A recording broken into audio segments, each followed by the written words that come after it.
Hello दोस्तों, स्वागत है आपका आपके YouTube channel all exam GK fun में। दोस्तों, आज हम टॉप प्रश्न को लेकर आए हैं जो आपके आने वाले एग्जामिनेशन के लिए हेल्पफुल साबित होंगे। तो इस वीडियो का पूर्ण जरूर देखिएगा और यदि आपको हमारा वीडियो पसंद आए तो इसे लाइक शेयर जरूर कर दीजिएगा। और जो हमारे चैनल पर नए हैं वे हमारे चैनल को सब्सक्राइब करके बेल आइकन को प्रेस जरूर कर दीजिएगा, क्योंकि मैं प्रतिदिन इसी तरह के टॉप क्वेश्चन को लेके आता हूँ। तो चलिए दोस्तों, शुरू करते हैं। तो हमारा पहला प्रश्न है, भारत का सबसे पुराना स्मारक है। तो इसका आंसर होगा अजंता की गुफाएं। अब मैं इससे संबंधित कुछ पॉइंट्स बता दूं कि अजंता की गुफाएं महाराष्ट्र के औरंगाबाद जिले में स्थित है और ये बौद्ध स्मारक गुफाएं हैं। अब मैं इसके ऑप्शन ए में है कुतुब मीनार। तो मैं बता दूं कि कुतुब मीनार की नींव कुतुबुद्दीन ऐबक ने डाली थी और इसके निर्माण कार्य को पूर्ण इल्तुतमिश ने करवाया था। इसके बाद ऑप्शन बी है ताजमहल। तो मैं बता दूं कि ताजमहल का निर्माण शाहजहां ने करवाया था मुमताज महल की याद में। इसके बाद ऑप्शन सी है खजुराहो का मंदिर। तो मैं बता दूं कि इस मंदिर का निर्माण चंदेल शासकों ने करवाया था। तो इतनी सारी जानकारी हमें इस प्रश्न से प्राप्त होती है। तो चलिए दोस्तों, आगे बढ़ते हैं। तो हमारा अगला प्रश्न है, बादल किस कारण से वायुमंडल में तैरते हैं। तो इसका आंसर होगा निम्न घनत्व के कारण। तो चलिए आगे बढ़ते हैं। तो हमारा अगला प्रश्न है, सूर्य के पलायन वेग का मान कितना होता है, जिसे एस्केप वेलोसिटी भी कहते हैं। तो इसका आंसर होगा 42.1 किलोमीटर प्रति सेकंड। अब मैं इससे संबंधित कुछ पॉइंट्स बता दूं कि इसके ऑप्शन ए में है 11.2 किलोमीटर प्रति सेकंड। तो ये पृथ्वी के सतह का पलायन वेग है का मान है। और इसके बाद ऑप्शन सी है 2.4 किलोमीटर प्रति सेकंड। तो मैं बता दूं कि ये चंद्रमा के पलायन वेग का मान है। तो आप इसे भी याद रख लें, क्योंकि प्रश्न किसी से भी आ सकता है। दोस्तों, मैं आपको बता दूं कि लिंक के साथ यदि आप जीके पढ़ेंगे तो आपकी जीके बहुत जल्द इम्प्रूव होगी। अतः आप जब भी तो लिंक के साथ जीके जरूर पढ़ें। तो चलिए आगे बढ़ते हैं। तो हमारा अगला प्रश्न है, ईमेल का जन्मदाता किसे माना जाता है। तो इसका आंसर होगा रे टॉमलिंसन। अब मैं इससे संबंधित कुछ पॉइंट्स बता दूं कि इसके ऑप्शन बी में है टिम बर्नर्स-ली।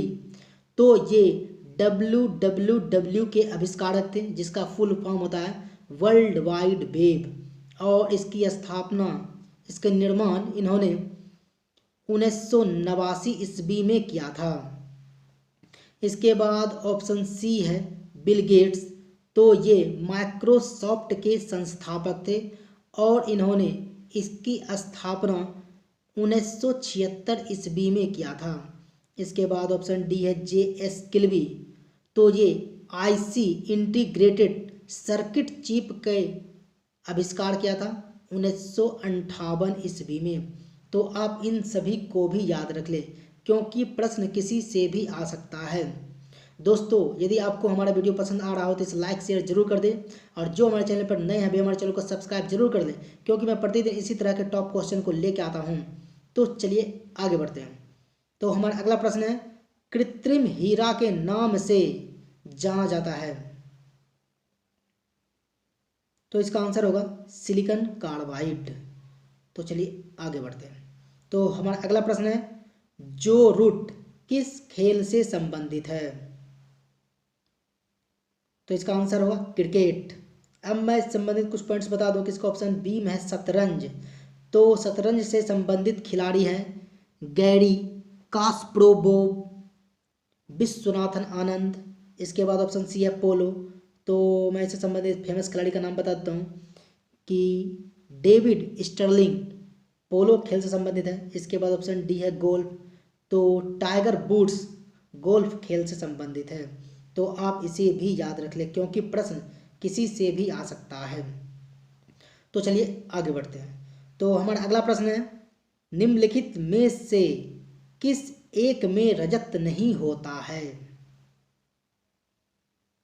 तो इसका आंसर होगा जर्मन सिल्वर।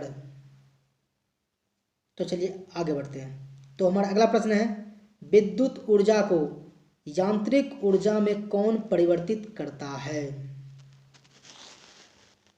तो इसका आंसर होगा विद्युत मोटर। अब मैं इससे संबंधित कुछ पॉइंट्स बता दूं कि इसके ऑप्शन ए में है डायनेमो, तो ये यांत्रिक ऊर्जा को विद्युत ऊर्जा में कन्वर्ट करता है। इसके बाद ऑप्शन बी है सोलर सेल, तो ये सौर ऊर्जा को विद्युत ऊर्जा में कन्वर्ट करता है। इसके बाद ऑप्शन डी है माइक्रोफोन, तो ये ध्वनि ऊर्जा को विद्युत ऊर्जा में परिवर्तित करता है। दोस्तों यदि आपको हमारा वीडियो पसंद आ रहा हो तो इस लाइक शेयर जरूर कर दें, और जो हमारे चैनल पर नए हैं वे हमारे चैनल को सब्सक्राइब जरूर कर दें, क्योंकि मैं प्रतिदिन इसी तरह के टॉप क्वेश्चन को लेके आता हूँ। तो चलिए आगे बढ़ते हैं। तो हमारा अगला प्रश्न है, पृथ्वी के सतह से ऊपर या नीचे जाने पर जी का मान क्या होता है? तो इसका आंसर होगा घटता है। अब मैं इससे संबंधित कुछ पॉइंट्स बता दूं कि जी का मान महत्तम पृथ्वी के ध्रुव पर होता है, जिसे पोल कहते हैं, और जी का मान न्यूनतम विषुवत रेखा पर होता है, जिसे इक्वेटर कहते हैं। और एक पॉइंट्स है कि पृथ्वी के घूर्णन गति बढ़ने पर जी का मान कम हो जाता है। और एक और पॉइंट्स है कि पृथ्वी के घूर्णन गति घटने पर जी का मान बढ़ जाता है।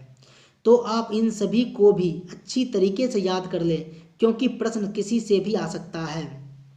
दोस्तों यदि आप लिंक के साथ जीके पढ़ेंगे तो आपकी जीके बहुत जल्द इम्प्रूव होगी, अतः आप लिंक के साथ जीके जरूर पढ़ें।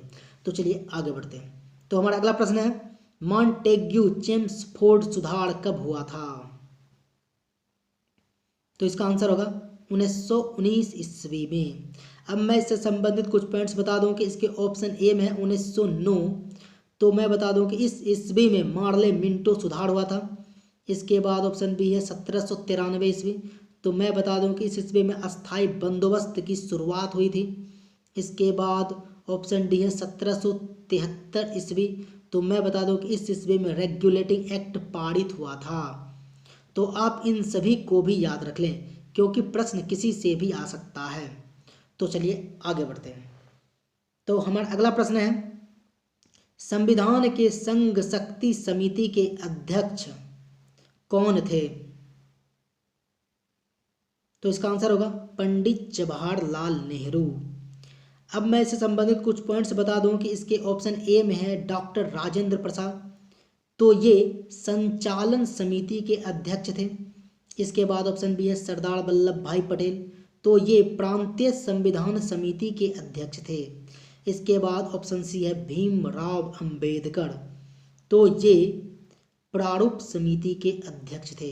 तो आप इन सभी को भी याद रख लें, क्योंकि प्रश्न किसी से भी आ सकता है। दोस्तों यदि आपको हमारा वीडियो पसंद आ रहा है तो इस लाइक शेयर जरूर कर दें, और जो हमारे चैनल पर नए हैं वे हमारे चैनल को सब्सक्राइब जरूर कर दें, क्योंकि मैं प्रतिदिन इसी तरह के टॉप क्वेश्चन को लेके आता हूँ। तो चलिए आगे बढ़ते हैं। तो हमारा अगला प्रश्न है, सब्जियों का उत्पादन किसमें होता है? तो इसका आंसर होगा ओलेरी कल्चर में। अब मैं इससे संबंधित कुछ पॉइंट्स और भी बता दूं कि इसके ऑप्शन ए में हॉर्टिकल्चर, तो इसमें बागवानी की जाती है। इसके बाद ऑप्शन सी है वर्मी कल्चर, तो मैं बता दूं कि इसमें केचुआ पालन किया जाता है। इसके बाद ऑप्शन डी है विटीकल्चर, तो इसमें अंगूर की खेती की जाती है। कुछ और पॉइंट्स मैं बता दूं कि जैसे सेरीकल्चर में रेशम कीट पालन किया जाता है, और एपीकल्चर में मधुमक्खी पालन किया जाता है। इसके बाद एक और पॉइंट्स है कि पीसी कल्चर में मत्स्य पालन किया जाता है। इसके बाद एक और पॉइंट्स है फ्लोरिकल्चर में फूलों की खेती की जाती है। और इसके बाद एक और पॉइंट्स है कि पोमो कल्चर में फलों का उत्पादन किया जाता है। तो आप इन सभी को भी याद रख लें, क्योंकि प्रश्न किसी से भी आ सकता है। तो दोस्तों आज हम इतने सारे प्रश्नों के विषय में जानकारी प्राप्त की हैं। दोस्तों यदि आप जीके को लिंक के साथ पढ़ेंगे तो आपकी जीके बहुत जल्द इम्प्रूव होगी, अतः आप लिंक के साथ जीके जरूर पढ़ें। तो दोस्तों आज का आपको वीडियो कैसा लगा? यदि आपको हमारा वीडियो पसंद आया हो तो इसे लाइक शेयर जरूर कर दें, और जो हमारे चैनल पर नए हैं वे हमारे चैनल को सब्सक्राइब जरूर कर दें, क्योंकि मैं प्रतिदिन इसी तरह के टॉप क्वेश्चन को लेके आता हूँ। तो दोस्तों इस वीडियो में फिलहाल इतना ही, मिलते हैं अगले वीडियो में, तब तक के लिए गुड बाय, आपका दिन शुभ हो।